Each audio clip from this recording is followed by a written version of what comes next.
The shy waitress greeted the Mafia boss's deaf mother, but what she said in sign language shocked everyone. Subscribe now, or this might be our last meeting. Follow, comment, and share to stay connected. Don't miss out. Let's dive in. The chandeliers at Tramonto, a landmark Italian restaurant on Mulberry Street, dripped warm light like honey over a sea of dark suits and discreet whispers. Maya Alvarez adjusted her apron, cheeks flushed from the kitchen heat.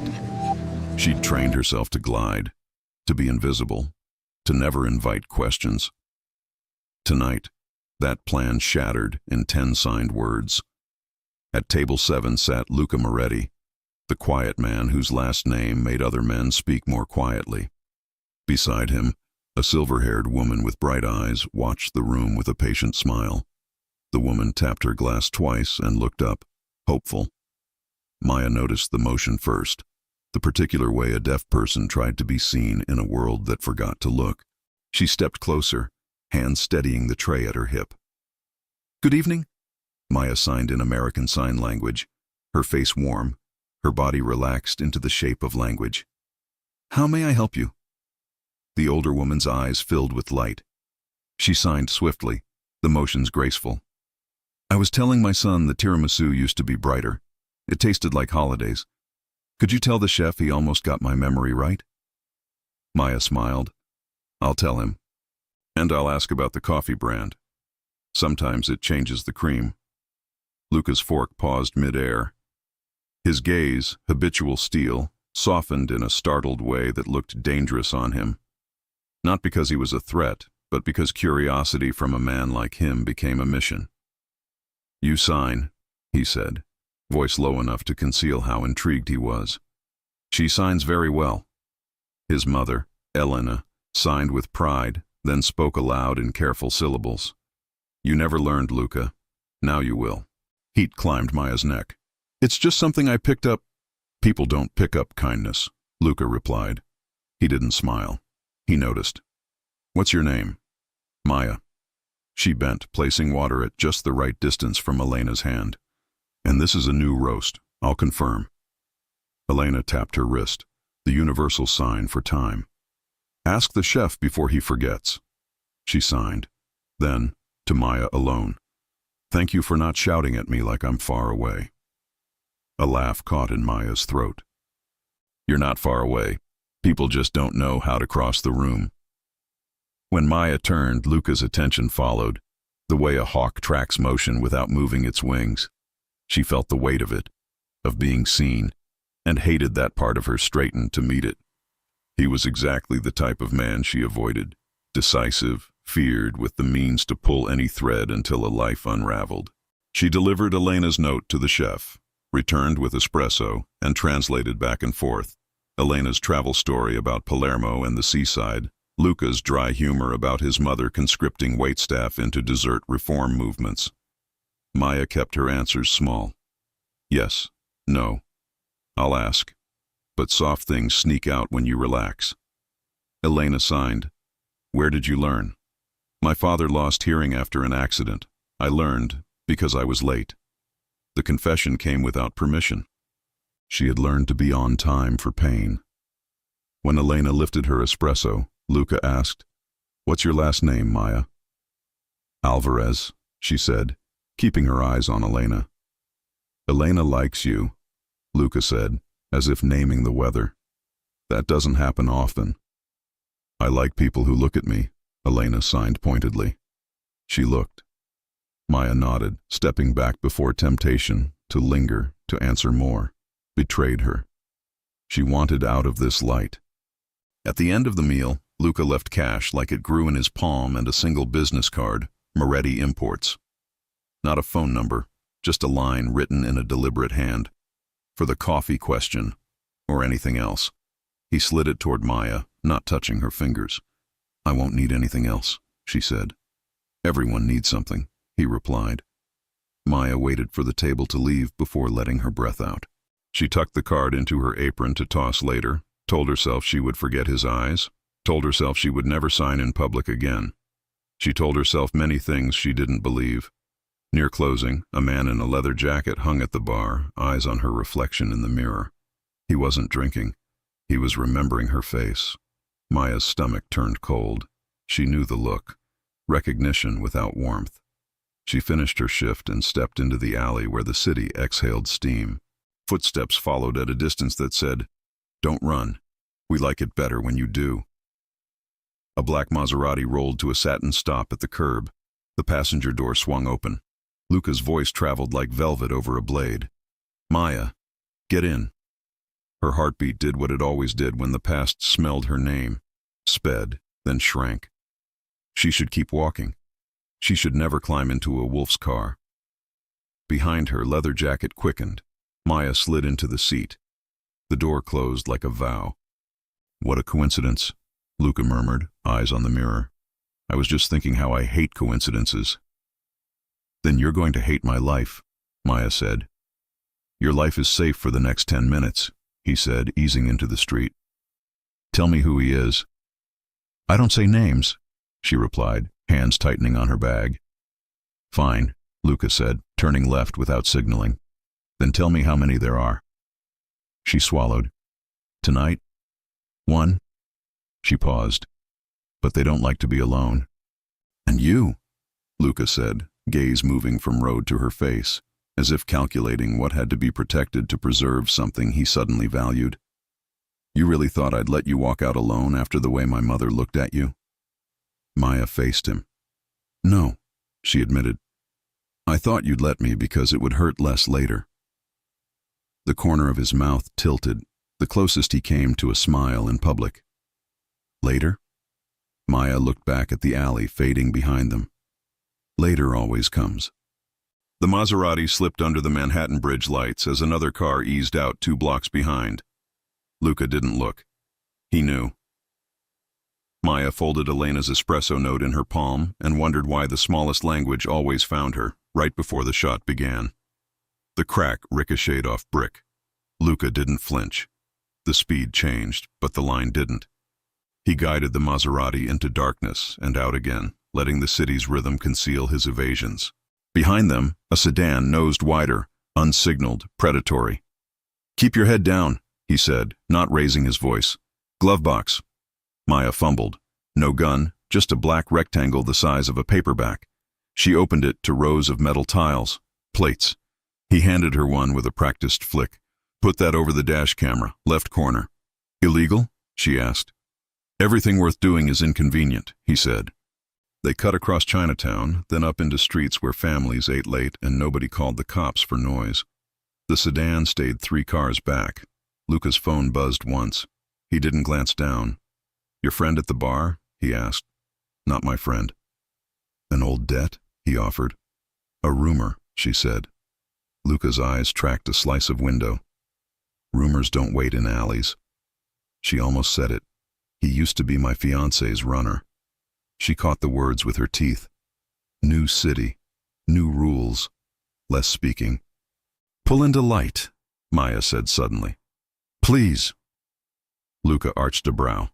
She signed it too, to Elena through the air. Light. He changed lanes without comment, sliding under a flood of deli neon. In reflection, the sedan hesitated. Hunters prefer shadows. "You sign when you're afraid," Luca noted.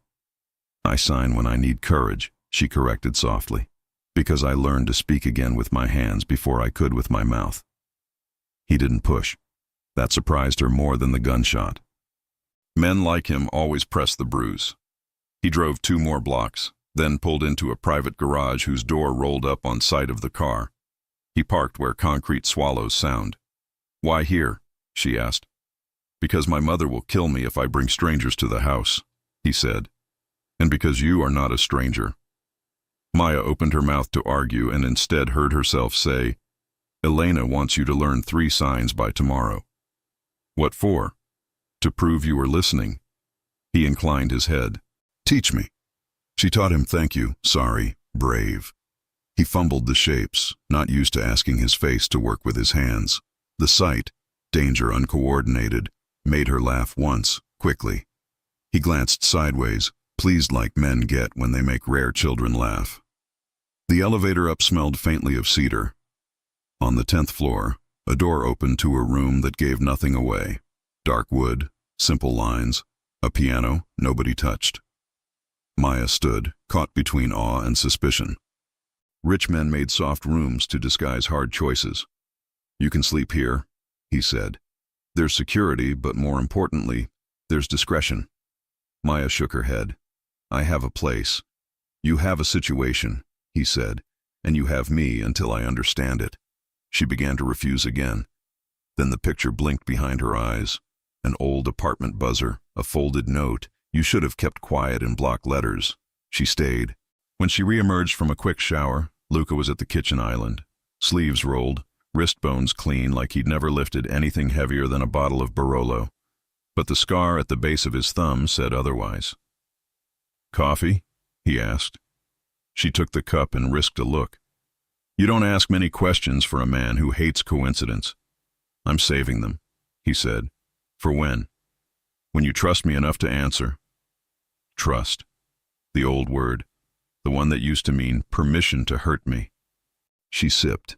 "Your mother's espresso was very close. The chef needs a different roast from Naples. I'll text the brand if—" She stopped. "I don't have your number." He slid a card across the counter. A number this time.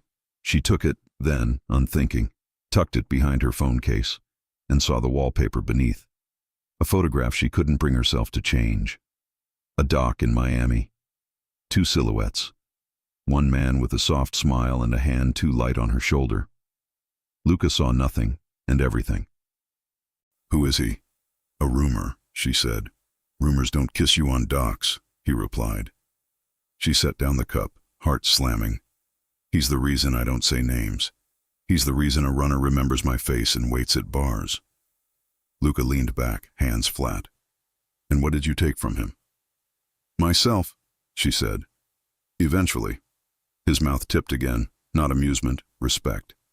"Then he'll come ask for a refund." "He already tried," Maya whispered. "He called it an engagement." Silence opened like a door between them. Luca didn't fill it with promises. He nodded once, the way men nod at tombs. "I'll have a man sit outside the restaurant tomorrow. You won't see him. They will." "I can't afford your men," she said. "You can afford to wake up," he said simply. "Payment enough." She looked at the piano, at the city glowing through glass, at the man who had turned away a shot by driving into light. People like him built their power on debts, yes, but some currencies you couldn't counterfeit. He did not look away from danger. He did not look away from her. "Teach me one more sign," he said, voice lowered, as if the room were a church. She taught him home. He practiced twice, then once more even slower, until his hands carried it clean. "Good," she said softly. He met her eyes. "It will be," he said. "Unless I'm wrong." Maya hadn't planned to sleep. Her body decided for her. When she woke near dawn, a folded note leaned against a glass of water on the nightstand. "Leave when you like. Pantry has food. Security knows your name." L. Under it, written carefully, "Thank you" in blocky ASL drawing. She smiled in spite of herself. Her phone buzzed. A blocked number. She didn't answer. It buzzed again with a text that froze the bones in her hands. "Tell your new friend to stop following my cars, or I'll tell him what you really did. A." Her stomach flipped as if the elevator cable had been cut. The next buzz wasn't a text. It was a photo. Her father's old repair shop in Queens, security gate half down, boot prints in dust, a single lily shoved under the grate, a flower he used to bring home on Fridays. The caption read, "Rumors bloom. See you soon." By noon, the alley behind Tramonto smelled like garlic and rain. Maya's hands shook on the espresso machine. She hid trembling with precision. Tamp, release, wipe, mirror smooth crema. Routine could be armor if you wore it hard enough. At 2, Elena arrived alone, escorted by a driver who pretended not to notice when she signed hello to the dishwashers. She took the corner table under the Dega print, a spot where the light made everyone kinder. Maya approached, a souffle of courage barely risen. "Good afternoon, Signora Moretti." Elena's face brightened. "Elena," she signed. Today I am only Elena. You? Maya, she signed back, trying not to cry. Home was a shape the hands could make when the mouth couldn't. Elena gestured toward the seat. Sit. We talk like old friends who have not met yet. Her humor lived in the arch of her brows. I can't sit on shift. Elena waved her off, the Moretti equivalent of a papal dispensation. Maya sat. My son does not bring people to the apartment. Elena signed, eyes twinkling. He brought you. I approved. Then I told him to learn, please. He likes being boss too much. Maya laughed, airless and grateful. He learned thank you and sorry first. She signed. He said those are the most expensive words. Elena's smile softened. He pretends gravity. Inside, there is a soft boy who thinks if he doesn't hold the ceiling, it will fall. His father taught him to be column, not window. Maya filed the image in her chest. A column, not a window. It explained everything and nothing. She had to say it before she lost the nerve. A man from my past is watching me. She signed slowly. I don't want your family touched by that. Elena's hands paused. She reached across, squeezed Maya's fingers. You looked at me. Now I look at you. Then, tell Luca before the other man writes the story. I can't, Maya signed, because of what I did. Elena's gaze was gentle steel. And what did you do? Maya swallowed. I told the truth to the wrong person. I found numbers that didn't belong to the people who pretended to own them. Her mouth felt dry and full of old ash. I worked at a bank in Miami. My fiancé, Adrian, moved money with the Russo crew. I traced it. I thought I was doing the right thing. Elena's eyes sharpened at Russo. The sign lifted like a knife up a sleeve. And he? Framed me for theft, Maya said. Made sure my father's shop got a visit. Made sure every door turned into a mouth that said no. Elena didn't ask why she hadn't gone to the police. Some women don't ask because they already know. Then you come north, Elena signed, and you learn to be window again.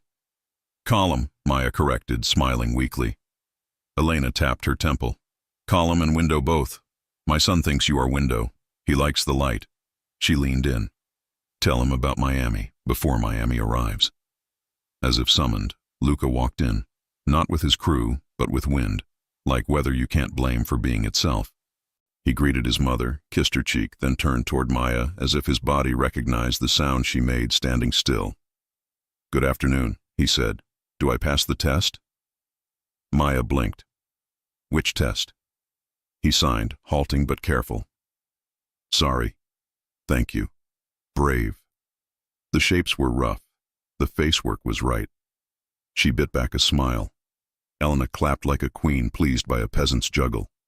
Sit, Elena said aloud, tapping the chair with a ring that had been in their family longer than anyone living. Eat, then fix the coffee. They ate. Elena asking Maya for a silly story about customers, Maya inventing one that made Elena cackle, Luca watching like a man memorizing a language by ear. He waited until Elena excused herself to the ladies' room, then spoke without preamble. A photo was sent to your phone, he said. Your father's shop. Maya froze. How did you? I asked your name last night. I learned the rest this morning. He didn't say how. He didn't need to. Tell me about Adrian. She looked down at her hands, folded in her lap as if they'd been caught stealing. The words scraped coming out. We met in a compliance seminar. A humorless laugh. That's the joke. He was the guest speaker. I thought he believed in rules. Luca's eyes didn't change. He believes in leverage. He believes in making people small, she said. He used to put his palm on the top of my head when we argued, like training a dog. Shame flared and cooled. She hated telling him. She hated wanting him to know. What did you find? Luca asked, voice quiet. 4 accounts, shells stacked in shells, cash from Miami clubs, construction invoices that never built anything. I followed the names far enough to see Russo. Luca's jaw ticked once. You told Adrian. I told the man who told me to report anomalies to him first, she said flatly. I didn't understand how many doors he was. And then he framed you, Luca said, finishing the obvious step. He trashed your father's shop to teach you what silence costs. Maya nodded, throat tight. I ran. She let the truth sit between them like another chair. I should have gone to the authorities. I didn't. I told myself I was protecting my dad. Really, I was protecting what was left of me. Luca didn't recoil. He never would.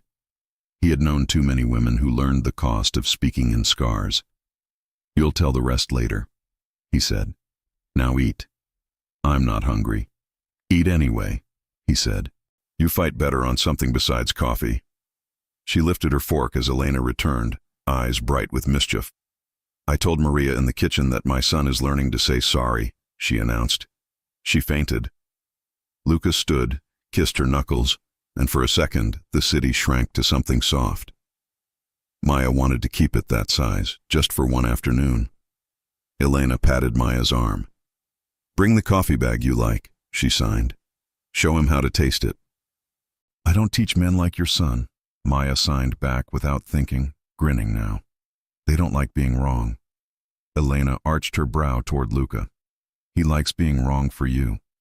Before Maya could respond, the front door chimed a bright, ordinary sound that made the air change. 3 men entered in clean suits, wearing the posture of law. The host froze, glancing at Luca. The tallest one flashed a badge. FBI. Luca Moretti? The agent asked, voice carrying. The room went whisper quiet. Elena's back straightened until she could have balanced a book on her head. Luca didn't turn. Afternoon, he said, bored as weather. You're interrupting dessert. We have a few questions. Then you have a reservation? Luca replied, deadpan. Because my mother hates waiting. The agent's mouth tightened. This is regarding suspected money laundering with entities linked to Russo Construction and... He checked his paper. A former compliance officer from a Miami bank. One Maya Alvarez. Every muscle in Maya's body turned to wire. Elena's hand found hers under the table and squeezed a single message. Breathe. Luca's gaze slid to Maya, unreadable as polished onyx. Strange, he said to the agents mildly. I was just about to ask you the same questions. The lead agent's eyes skimmed the room and landed on Maya like a pin through silk. Miss Alvarez, he said, raising his voice, we need you to come with us. And because the city had a sense of humor, the door chimed again, admitting a man in a leather jacket who did not wear a badge, only a smile that knew where Maya kept her ghosts. The room held its breath the way rooms do when history walks in twice. The lead agent lifted his chin. Miss Alvarez, leather jacket, Adrian's runner from the bar, leaned a shoulder to the wall and pretended to admire the wine rack. Luca stood with unhurried grace, placing himself exactly between Maya and both dangers. You'll have to be specific, he told the agent. There are 3 Miss Alvarez's on payroll.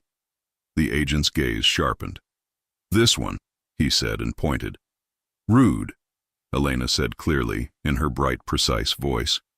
Half the room startled. People always forgot deaf women could aim a sentence. She signed to Maya with the sharpness of knuckles. Stay. Then to Luca.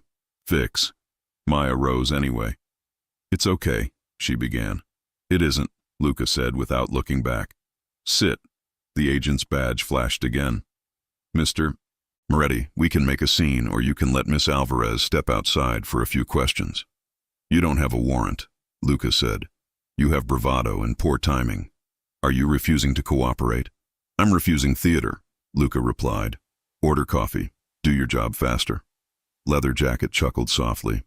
Man's got jokes, he muttered, not hiding his voice enough. The agent flicked him a glance, measuring the wrong man. Maya knew a stupid escalation when she saw one. She moved around Luca's shoulder and lifted her hand so Elena could read her face.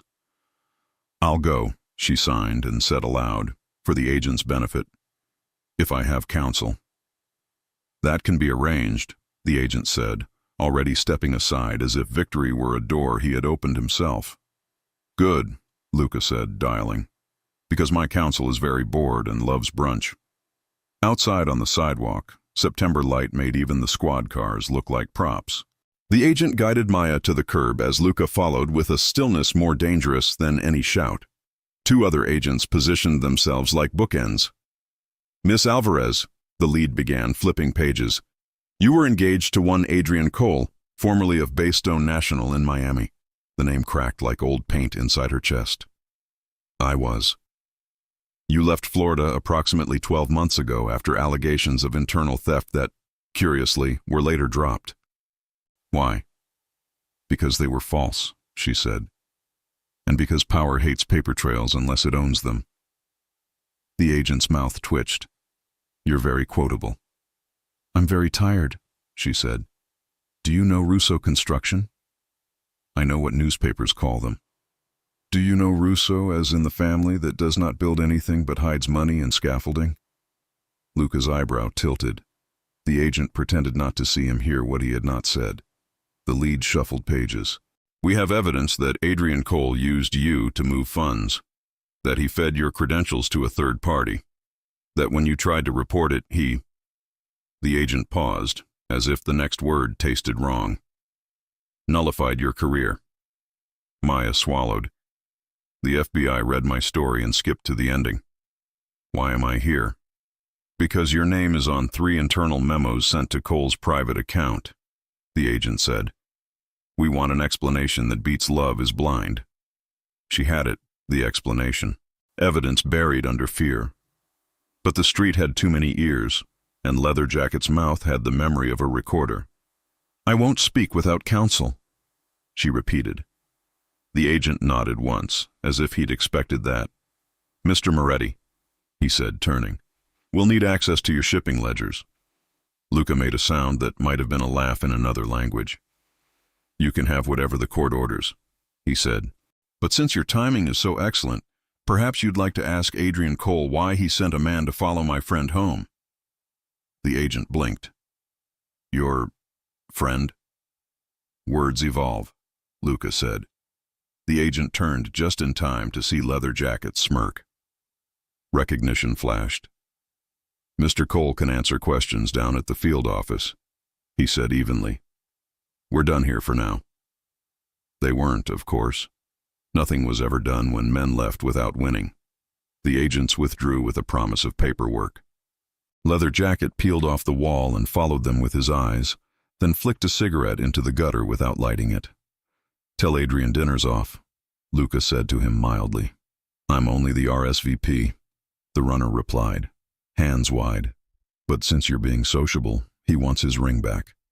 Maya's stomach turned to stone. That ring is at the bottom of Biscayne Bay.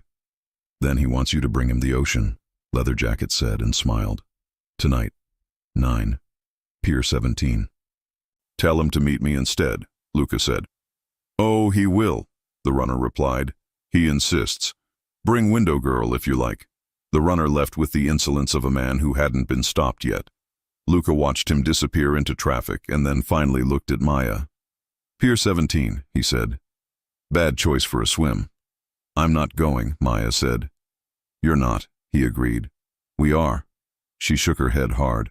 No, he wants me in the open. He wants to yank me like a chain. And I want to cut the chain, Luca said simply, so he can't yank anyone again. Elena stepped outside and slid her hand into Maya's, small and unyielding. I will make coffee, she signed. Then we plan. Nonna, Luca murmured. Please. Don't please me, she said aloud, sparking. You will break heads, yes? Good. First we eat. It was ridiculous and perfect. They ate. They planned. Luca called a lawyer with the voice of a man who woke people up and owed no apologies for the hour. The lawyer promised to be at Pier 17 with papers that meant, if you touch my client, you'll touch a judge. It sounded like a bedtime story told to wolves. At 8:30, the sky over the East River bruised purple. The pier glittered with date nights and teenagers pretending not to be scared of the dark. Luca stood with 2 of his men, Santo and Rafe, who looked like expensive mistakes you couldn't return. You stay behind me, Luca told Maya. I'm tired of behind, she said. That's where people pretend you aren't there. You're there, he said without argument. That's the point. A figure detached from the shadow of a ferry sign. Not Adrian. The runner again. Smile turned up like a hook. "Sorry for the bait and switch," he said. "Boss had a meeting. Sent me with a message." "No substitutions," Luca said. "He'll make an exception for you," the runner said. "Especially now that he knows you keep interesting company." Santo shifted his weight. Rafe scanned the periphery. Maya stood her ground, hands in her coat pockets to stop them from shaking. The runner's smile deepened. "Tell the girl her father says hello." "My father is dead," Maya said, ice cutting through fear. "Death is chatty in Queens," the runner replied. "New flowers at the shop. Maybe you should visit." Luca moved faster than air. The runner went to his knees with a sigh no one else heard. Luca's hand in his collar, Santo's knee in his back. Rafe relieved him of a small knife and a smaller gun. "Last chance," Luca said, not raising his voice. "Where is Cole?" "Closer than you think," the runner wheezed. "But not close enough to get wet." From the river came the low growl of an engine. A black speedboat cut a crescent through reflection and idled just beyond the lights. A man stood at the bow, coat unbuttoned to show a white shirt and a smile she had believed once. Adrian. He lifted a megaphone like a toast. "Bambina," he called, easy as a summer threat. "You always did like a view." Maya tasted metal. Luca's hand brushed her sleeve, a contact so careful it felt like prayer. Adrian's next sentence wasn't aimed at Luca or the men holding the runner. It was aimed at Maya's chest.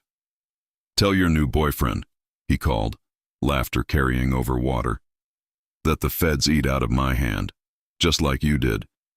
The word boyfriend worked like he'd planned. A cheap match struck near a fuse. Rafe tensed. Santo swore. Luca didn't blink. He lifted his chin, a king obliging a peasant. "You wanted to see me," he called back. "I wanted her," Adrian said, voice echoing. "You're a bonus." Maya stepped forward. "What do you want, Adrian?" He spread his hands, benevolent. "Closure, don't you?" "People who want closure don't send lilies to graves," she said. He smiled wider. "People who want apologies don't hide behind mobsters." "Careful," Luca murmured. Adrian tilted the megaphone, bored. "Relax, Luca. We're on the same side. Russo sends his warmest regards. Says thanks for keeping the docks tidy." Rafe's knuckles lifted. Luca's men didn't like hearing thanks from ghosts. Maya took a breath she didn't have. "You framed me." "Harsh," Adrian said. "I repositioned assets." "You stole my life." "You gave it to me," he said. "You said yes, remember?" Luca's voice slid in, silken. "She rescinds." Adrian laughed, genuine delight at the theater. "You'll make a great usher at her next wedding." He tapped his watch. "Time. I have a call with 2 agents who think I'm the solution to their Russo problem.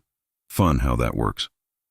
"Ask them about the 3 memos," Maya called, the words jumping from the cliff of her fear. "Ask them why your private inbox has drafts you never sent.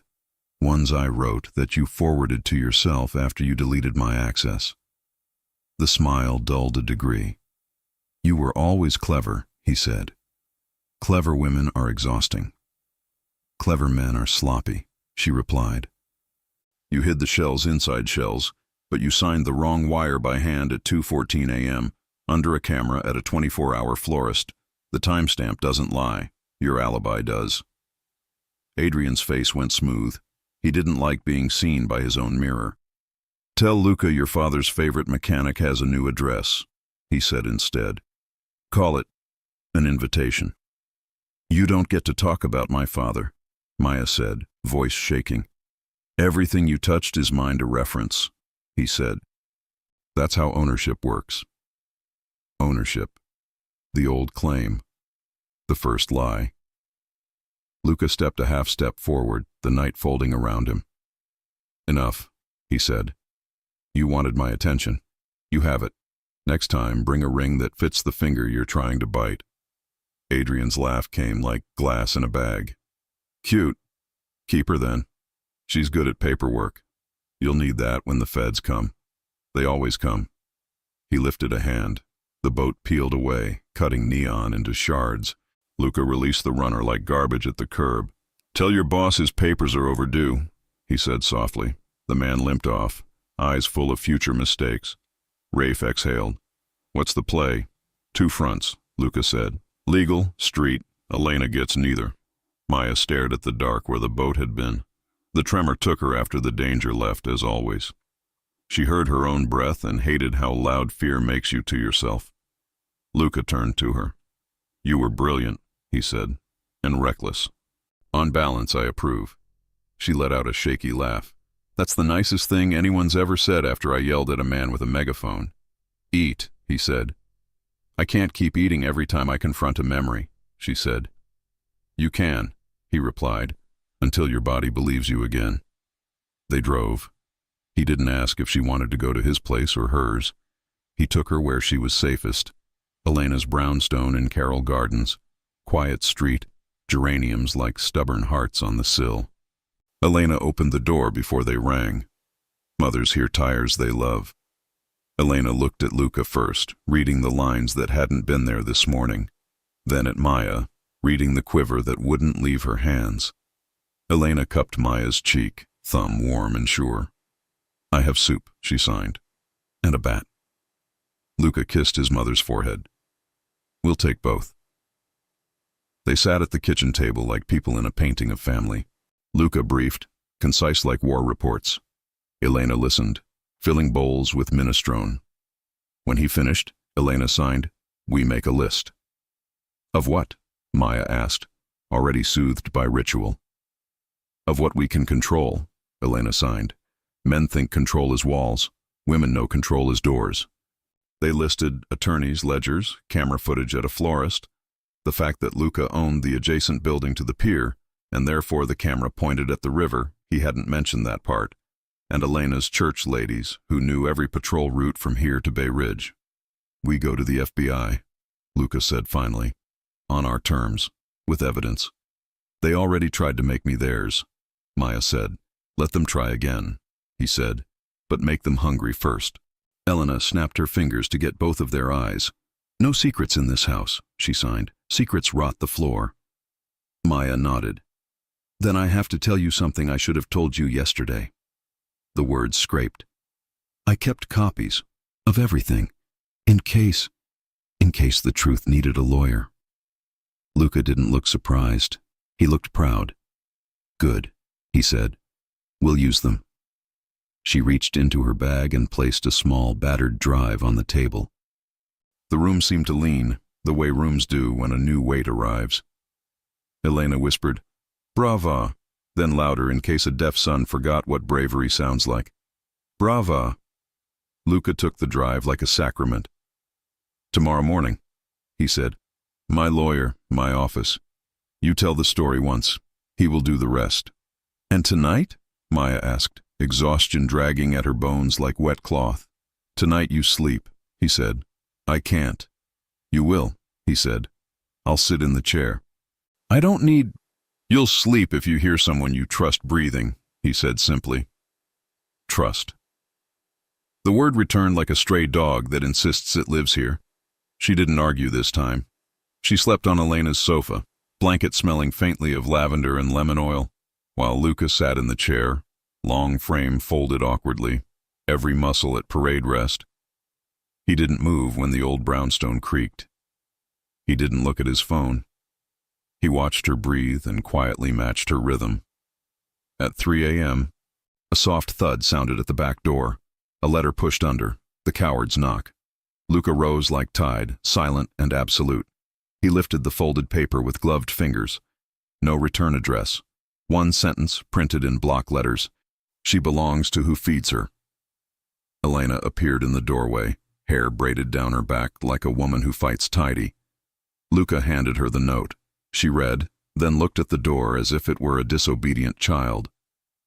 "Then we feed her better," Elena said, and turned on the porch light as if illumination were a weapon. At 7:12 a.m., Luca's attorney called with a voice that belonged to a very awake buzzsaw. "Bring your friend," he said, "and bring that drive. The Bureau just served me a subpoena, with Adrian Cole's signature on the informant paperwork. By 8:02 a.m., the elevator opened into glass and steel, the kind of office that made people lower their voices and check their posture. Luca walked first, Maya beside him. Elena refused to stay home, and now sat primly in a leather chair in the reception, a knitting bag at her feet like a decoy. A brass plaque on the wall read, "Vance and Keller, Counselors at Law." Charles Vance came out with the expression of a man who drank jet fuel and called it espresso. Mid-40s, suit like a decision, a jaw made for telling judges no. He clocked Luca, nodded at Elena, and turned to Maya with a gentleness that didn't fit his edges.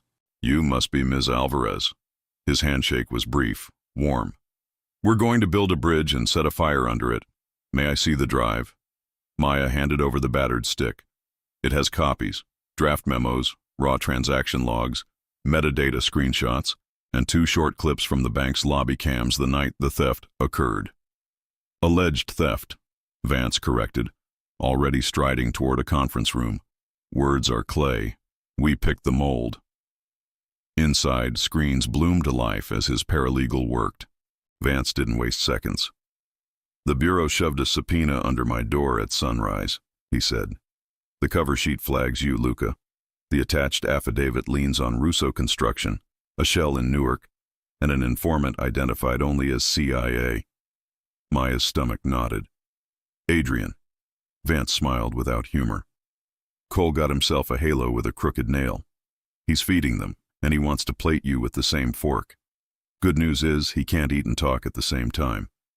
We will fill their mouths." He clicked to the first file.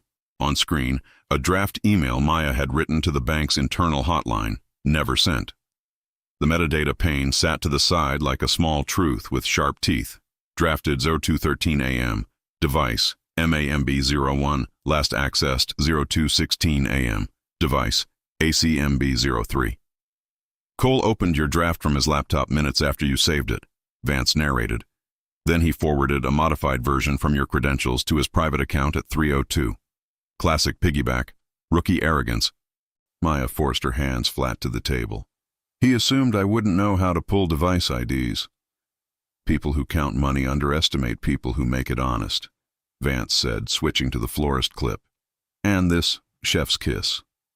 The image froze on Adrian's shoulder under the florist's midnight camera, pen in hand, scrawl on a courier sheet. The timestamp glowed bright as a firefighter's helmet. "He signs for a package linked to one of the shells on a night he swore he was in Miami Beach giving a talk on ethics." Luca's mouth curled at that. "Ethics. We'll also run a data tie between the shells and Russo-adjacent LLCs that happen to rent space on your docks," Vance went on. "Before you frown, yes, I know your ledgers are clean on paper. I also know somebody is smearing fingerprints on them to make them look like yours." "Somebody inside," Luca said, the words flat as a drawn blade. Vance didn't contradict him. He raised a palm toward the paralegal. She slid a printout across the table. Port sublease schedule, Pier 14. Highlighted lines jumped like sirens. Tiny overpayments to a vendor with a forgettable name. Northside Pallets, recurring quarterly, signed off by R. Sa. The rest of the surname, cut by the hole punch. Maya leaned in. "R. Sa? Rafe Santos?" Luca's eyes did not move. "There's more than one R."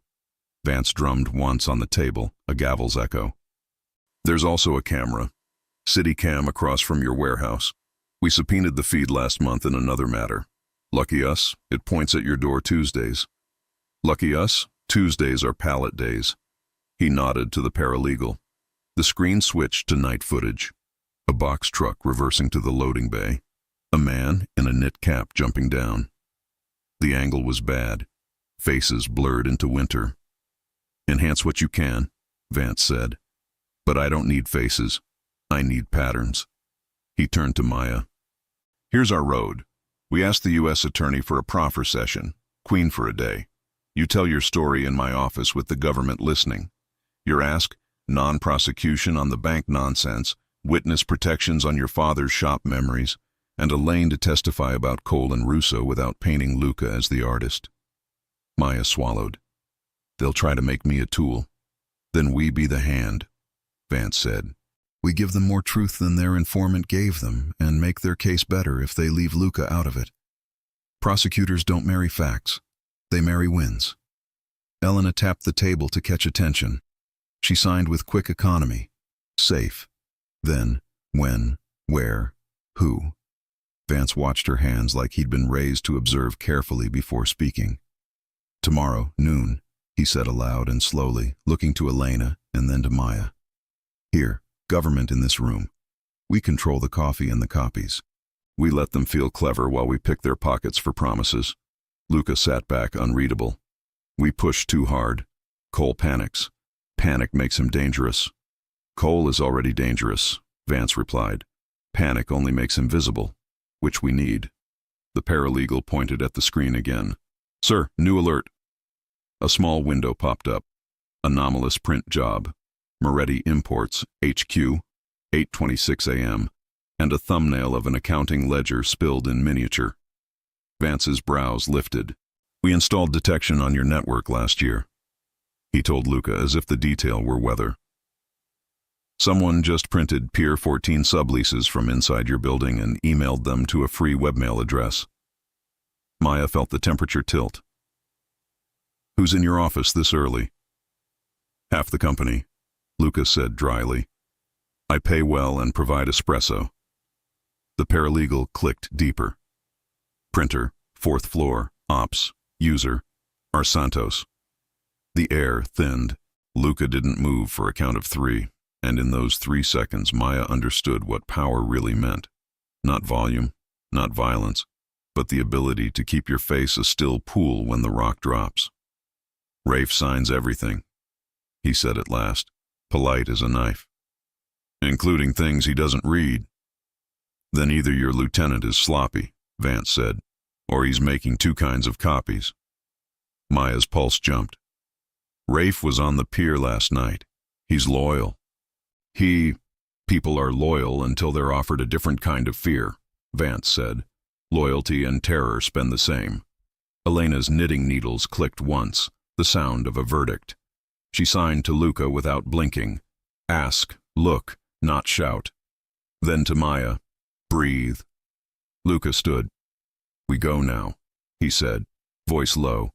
I ask, I look, I do not shout. Vance slid a folder across the table. One more thing. If Cole's assigned CI, he'll have handlers. They'll think he's their dog. He thinks you're his leash. Let him pull. We have the post.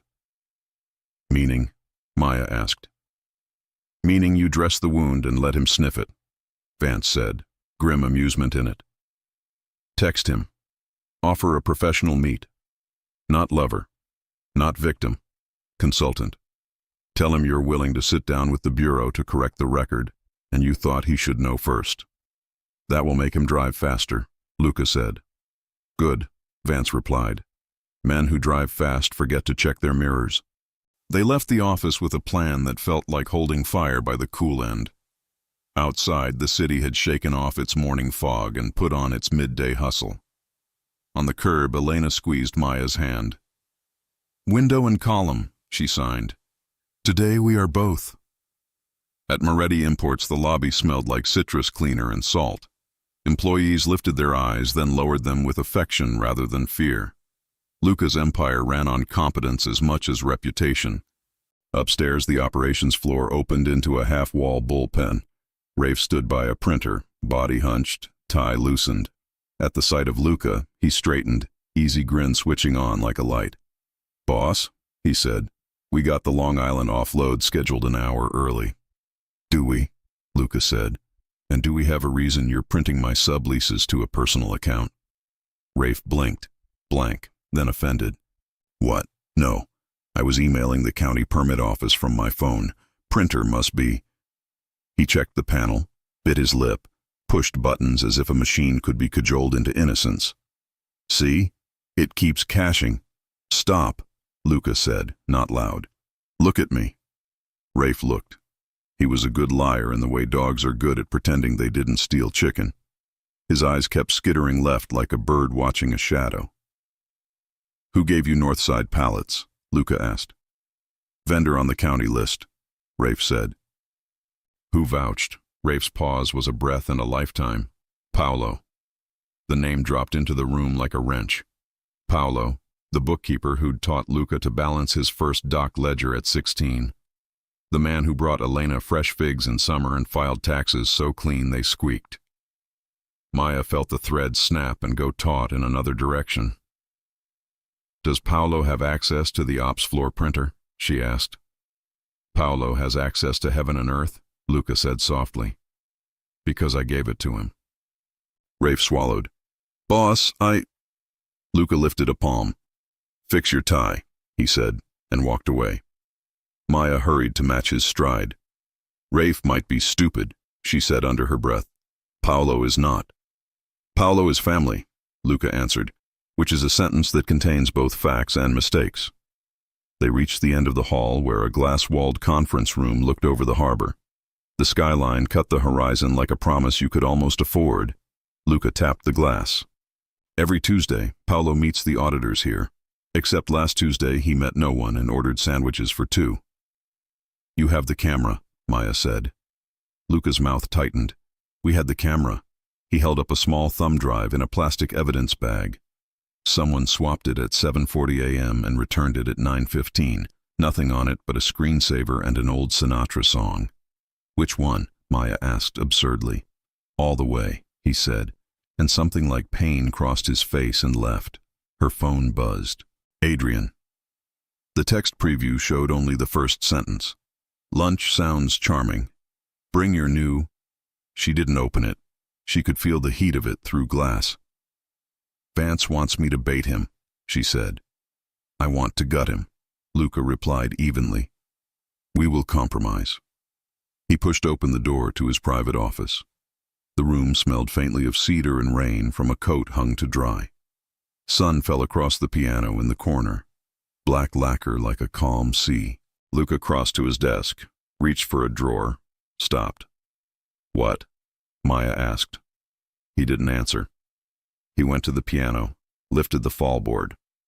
For a beat, there was only the quiet thrum of the building's heart.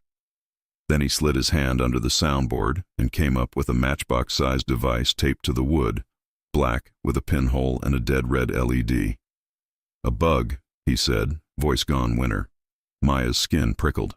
"How long?" "Long enough," he said. He turned the device, saw the brand. Cheap, common, disposable.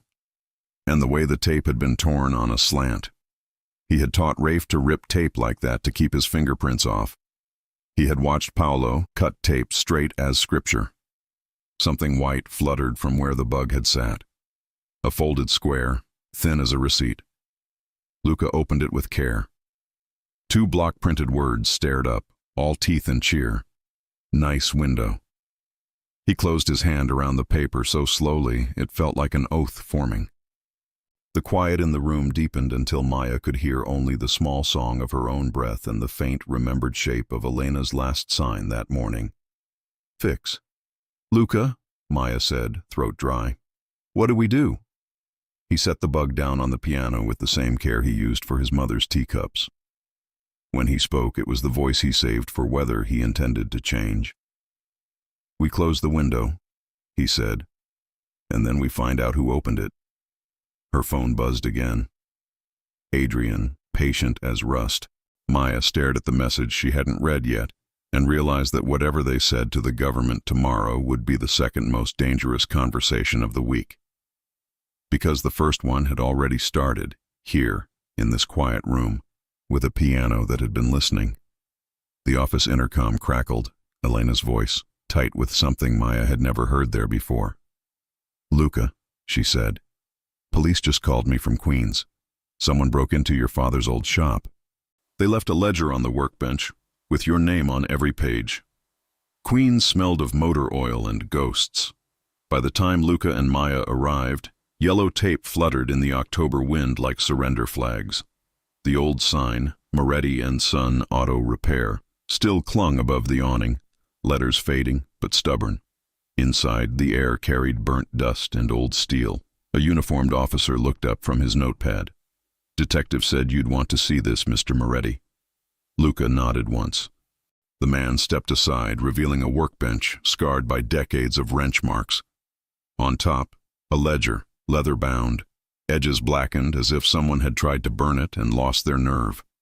Every page neatly filled, dates, invoices, signatures, L. Moretti written again and again in precise, damning loops. Maya's breath hitched. They want the Bureau to think it's yours. They want me busy explaining smoke while they steal fire, Luca said. He flipped through pages, container IDs, wire amounts, all real numbers, but twisted. The handwriting was perfect. Too perfect. This isn't forged, Maya whispered. It's traced. He glanced up. Explain. Cole used scanned signatures, overlays. The ink weight matches across pages. That only happens if someone copied from a digital template. The officer cleared his throat. We logged it as evidence. You can't. I can look, Luca interrupted, calm as cold coffee. My father's name is on it. That makes it personal. Maya ran a finger along the margin, stopping at a faint smudge. Coffee ring, oval, partial. Not yours, she murmured. Rafe's desk always had. Luca's silence hardened. We go. Outside, sirens blurred into city hum. Maya caught his sleeve. If Rafe's dirty, Paolo's helping him. He wouldn't have the access alone. Paolo taught me to sign checks, Luca said. If he's teaching others now, I'll return the lesson. They drove to Paolo's townhouse in Astoria, a neat brick facade with curtains too still for morning. No answer to the first knock. The second. The third came from Luca's boot. The door swung inward on quiet hinges. Inside smelled of paper and lemon polish, and emptiness. No photos, no dishes, no sound but the ticking of a clock left behind. On the dining table, a single envelope rested beneath a small ceramic saint. Luca tore it open. You built the column. I just sold the marble. Don't follow. I left you one clean door. Use it before the walls come down. P. Maya read over his shoulder, heart pounding. He's warning you.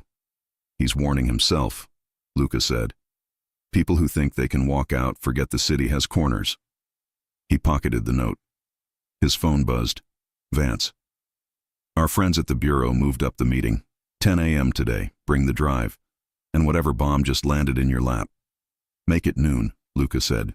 They insisted. Then we'll be early. He hung up, turned to Maya. You still want to tell the truth? Yes. Then today we do it with their microphones on and ours louder.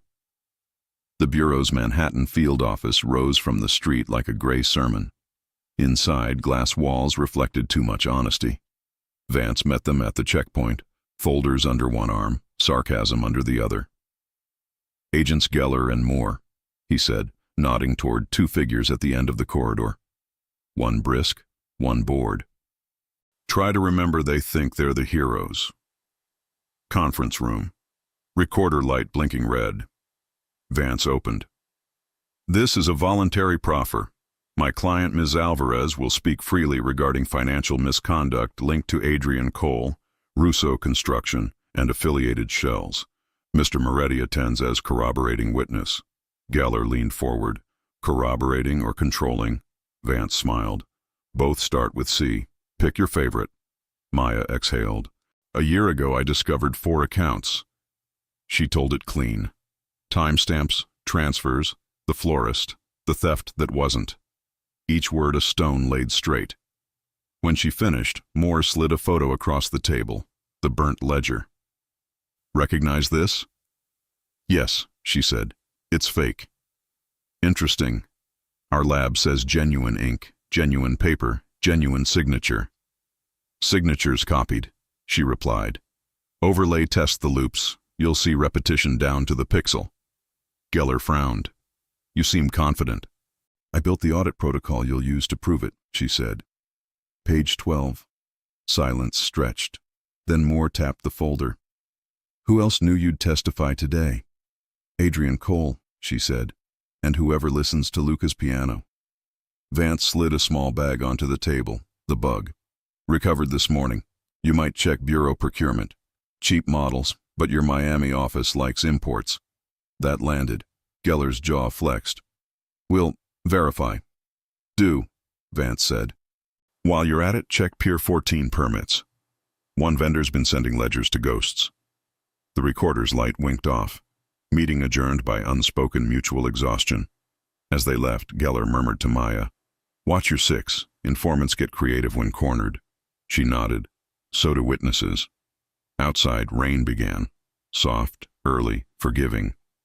Luca opened his umbrella. She didn't step under, choosing the drizzle instead.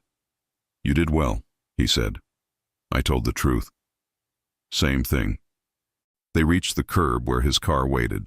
Across the street, traffic parted, and Rafe stood beside a black sedan, phone to ear, eyes on them. When their gazes met, his face went blank. Then he turned, ducked into the car, and vanished into rain. Maya gripped Luca's arm. "He's running." "No," Luca said, voice low. "He's leading." "Where?" Luca watched the retreating taillights, mind already tracing routes and betrayals. To whoever paid for marble. The phone in his pocket vibrated again. "Unknown number. Text only. Pier 14. Tonight. Come alone." Below it, a photo. Paolo, bound, bruised, and still alive. The East River wore a coat of fog thick enough to swallow secrets. At midnight, the docks looked like ghosts lined up for confession. Containers looming, cranes frozen mid-gesture, water lapping against pylons like a heartbeat out of sync. Luca killed his headlights a block early. The note in his pocket crinkled as he breathed. Pier 14. Come alone. But alone was a luxury he couldn't afford. In the passenger seat, Maya pulled the hood of her rain jacket tighter. "If it's a trap, it is," he said simply. "The question's who it's meant for." She checked the Glock Vance had insisted she carry. Her hand still shook. "You sure about walking into this?" "No," Luca said, pushing open the door, "but I'm sure about walking out." They moved through puddles, slick with diesel sheen, the silence between them heavy with words unsaid. A gull shrieked overhead, then silence again, too clean, too deliberate. At the far end of the pier, a single floodlight carved a circle of truth. Inside it, Paolo sat tied to a chair, mouth gagged, one eye swollen shut. Standing behind him, Rafe, trenchcoat open, pistol low, face unreadable. "Stop there," Rafe called, voice echoing off corrugated steel. "No closer." Luca's jaw tightened. "Let him go." "Can't," Rafe said. "Orders." "Cole's."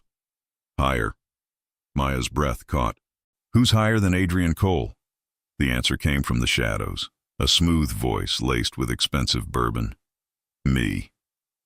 Adrian Cole stepped into the light, rain glistening on his tailored coat. He looked every inch the gentleman assassin, silver cufflinks, shark eyes, smile built on leverage. "Mr. Moretti," he said pleasantly. "Ms. Alvarez, what a charming reunion." Luca's fingers twitched near his jacket. "You've got 5 seconds." "Before what? You redecorate the pier with bravado?" Cole tilted his head. "I invited you for conversation. Violence is optional." He nodded toward Paolo. "Your accountant overstepped, sold ledgers to a bidder who pays better. I wanted to see if loyalty still has a market value." Paolo groaned through the gag. Rafe's gun didn't move. Maya stepped forward. "You set us up. The ledger, the bugs, the bureau. I curated the narrative," Cole interrupted. "You two were wandering toward inconvenient honesty. I needed witnesses who would testify exactly what I scripted." "You forged evidence under Luca's name," she said. "You tried to make him the villain." Cole smiled thinly. "Every empire needs a scapegoat." Luca's voice dropped to gravel. "Funny, I was thinking every empire needs a funeral." Rafe's aim wavered. "Boss." "Quiet," Cole snapped. But the hesitation was enough. Luca's eyes locked on Rafe's. "You didn't torch the shop." Rafe swallowed hard. "No." "Then why stand there?" "Because he has my sister," Rafe whispered. Cole sighed, annoyed. "I told you sentiment would kill you." Maya drew her gun. "Then let's test that theory." Cole's men spilled from the darkness, 4 shapes, silencers glinting. The circle of light shrank under their shadows. Luca lifted his hands slowly. "You want me alive, or this meeting never happened?" Cole smirked. "Alive, yes. Intact, negotiable. Then came the sound that changed everything, a distant wail of sirens, closer, louder, overlapping. Cole's expression froze. "You called them." Luca nodded toward Maya. She told the truth. They listened. Cole's eyes went flat. "Kill them." Chaos detonated. Gunfire shredded fog. Maya dropped behind a crate, returning fire in sharp, disciplined bursts. Rafe spun, elbowed the nearest thug, grabbed his weapon mid-fall. Paolo kicked his chair backward, breaking the rope on impact. Luca lunged for Cole, but the old fox was already retreating toward a waiting SUV. "Adrian!" Luca roared, bullets sparking off steel. "You run tonight. You never stop." Cole slipped into the darkness, tires screaming as the SUV vanished up the service ramp. The sirens reached the pier. Bureau vans, uniforms flooding the scene. Rafe lowered his gun, breathing ragged. "My sister, address is in his phone. Go." Agents swarmed them, shouting commands. Vance was among them, coat flapping like a banner. "Hands where I can see them. Wait, Luca? Maya? Jesus, you two look like a crime scene." "Because we are," Luca said. He turned toward the empty ramp. "But not the one that matters." Maya reached for his arm. "We have proof now." Cole's voice, the setup. "Proof means nothing if he vanishes," Luca said. "He's heading for the docks or the jet. He won't hide. He'll rebuild." Vance stepped closer. "Then we burn what he builds." Luca stared into the night where Cole had disappeared. "He tried to write my ending," he said quietly. "Tomorrow I write his." As dawn bled across the skyline, Maya's phone buzzed. A text from an unknown number. "He won't run. He's going home." Attached, a photo of a mansion on the cliffs of Montauk, and Cole's silver cufflinks on the railing. Montauk waited beneath a bruised sky. The sea hurled itself against the rocks like a warning no one ever heeded. Cole's mansion rose above the cliff, glass and stone, all sharp edges and arrogance. A house built to defy storms and invite ghosts. Luca parked half a mile down the service road. The ocean wind cut through his coat, salt biting his throat. Maya followed close, flashlight off, pistol steady, her hair whipping like a banner of defiance. "He sent the photo himself," she whispered. "Why?" "To prove he still controls the board," Luca said. "He wants me to come." "Then he's ready for you." He glanced at her. "Everyone's ready until the tide turns." They moved along the cliff path, boots silent on wet stone. Below, the surf crashed like distant artillery. In the distance, faint lights blinked, not stars, but patrol drones tracing invisible perimeters. At the gate, a keypad blinked green. Luca studied it, fingers brushing worn metal.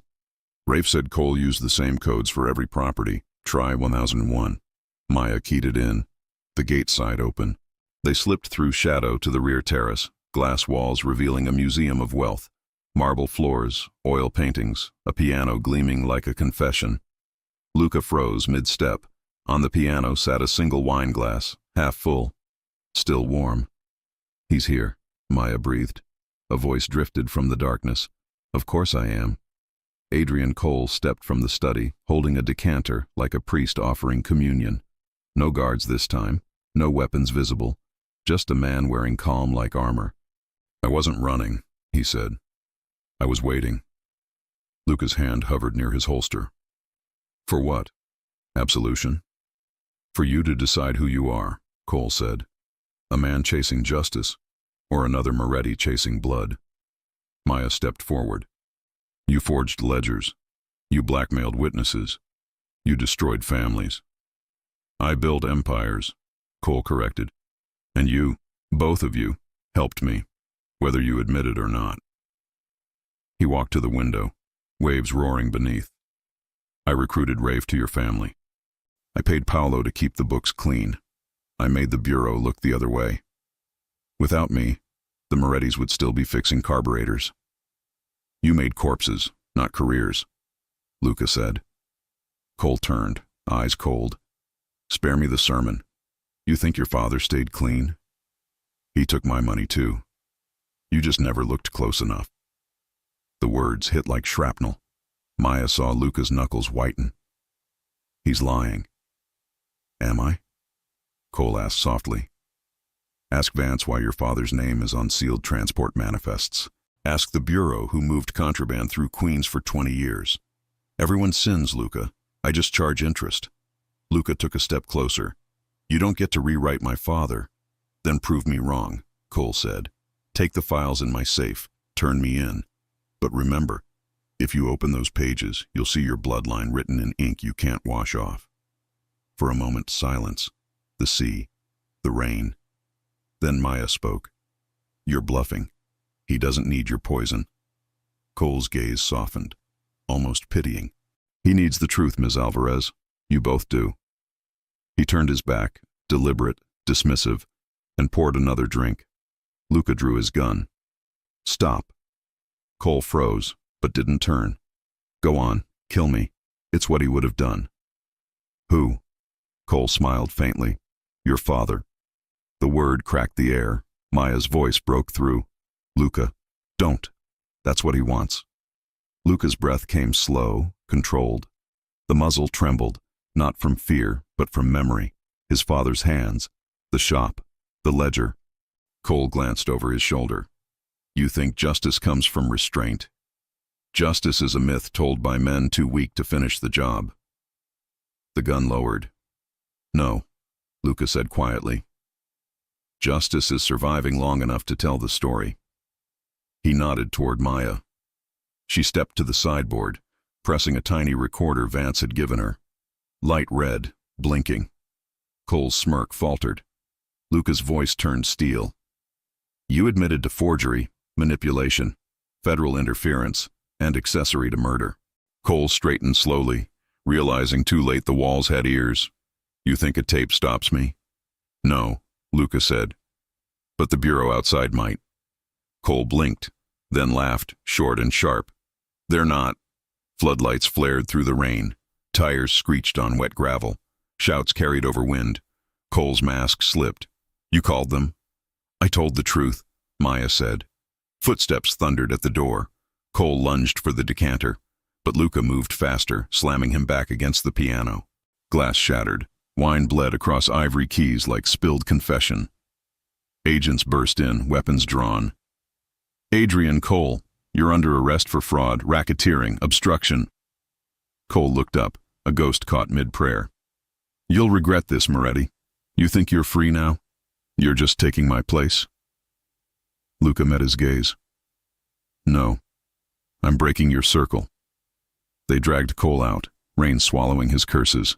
For a moment, only the storm remained. The sea, the wind, the sound of waves erasing footprints. Maya touched Luca's arm. You did it. He looked past her, toward the horizon where night bled into gray. Not yet. He wasn't lying about my father. The Bureau sealed those files for a reason. So we find out, she said. Together. He nodded slowly. Together.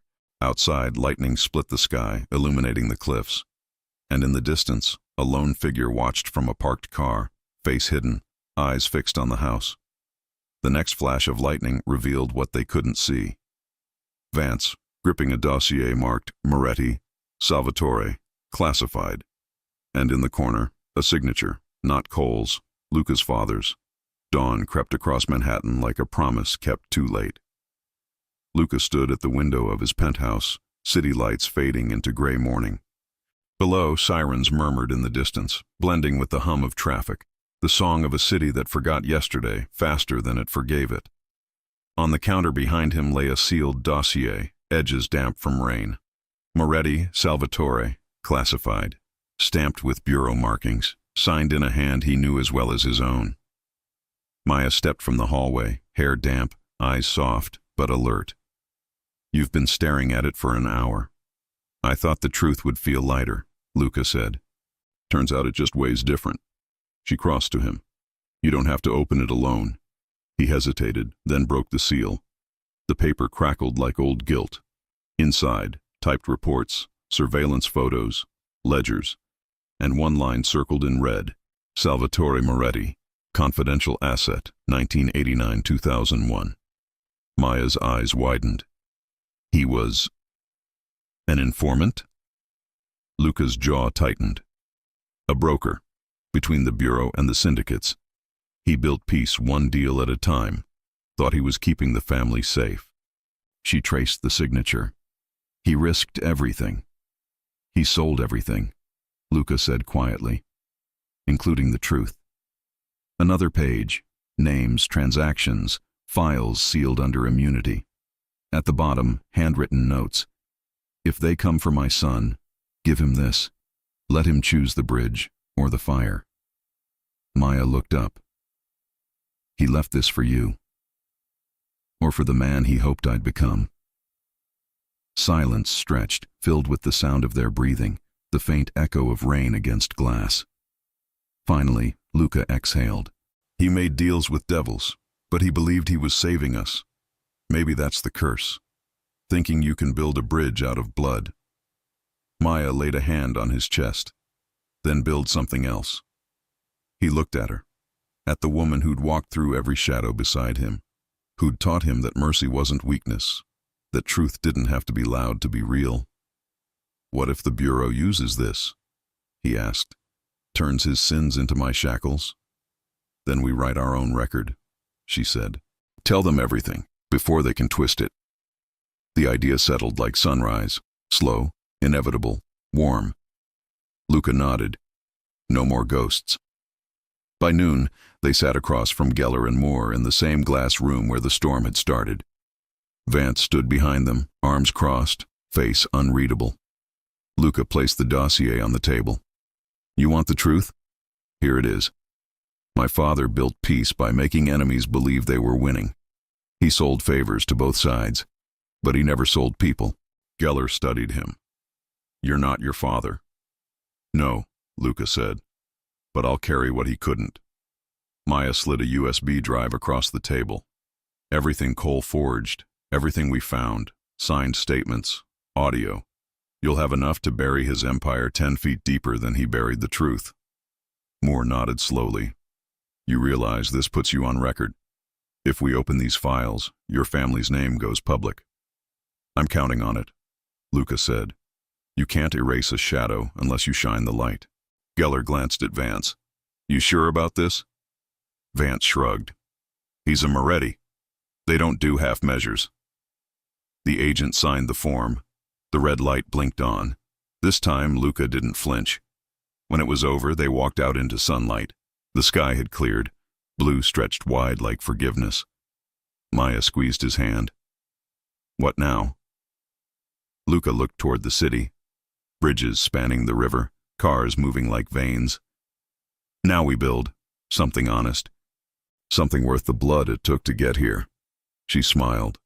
Together. Always. Weeks later, the headlines told the story. Cole sentenced. Corporate tyrant falls as testimony exposes national network. Moretti family cleared. Father revealed as peace broker. Son as key witness. Martinez Alvarez initiative. New foundation funds rehabilitation and reform. At the dedication ceremony, cameras flashed. Maya stood beside him, wind catching her hair, her hand anchored in his. Behind them, a new sign gleamed in bronze, the Moretti Bridge Center for Redemption. Luca stepped to the mic, voice steady. My father believed in building bridges. I believe in walking them, even when they shake. This city taught me that truth and mercy can live in the same heart. So can love and strength. We're proof. Applause rose, echoing against glass towers. Maya leaned in. You did it. No, he said softly. We did. As the crowd dispersed, she turned to him. Where to now? Home, he said. Wherever we can see the water. I want to build something that lasts longer than fear. She smiled, eyes bright. You already have. He slipped his arm around her waist, leading her toward the waiting car. The city stretched ahead, alive, forgiving. The bridge glittered behind them. Steel, sunlight, second chances. And for the first time in years, Luca Moretti felt light. Not because the past was gone, but because he'd finally learned to carry it right. If you enjoy stories like this, take a moment to subscribe to the channel. That's how I'll know you truly liked it. Even if you're watching on your TV, grab a second to join this family of fans who love emotional and heartfelt stories. Your support means everything, and it helps us bring you even more tales like this one.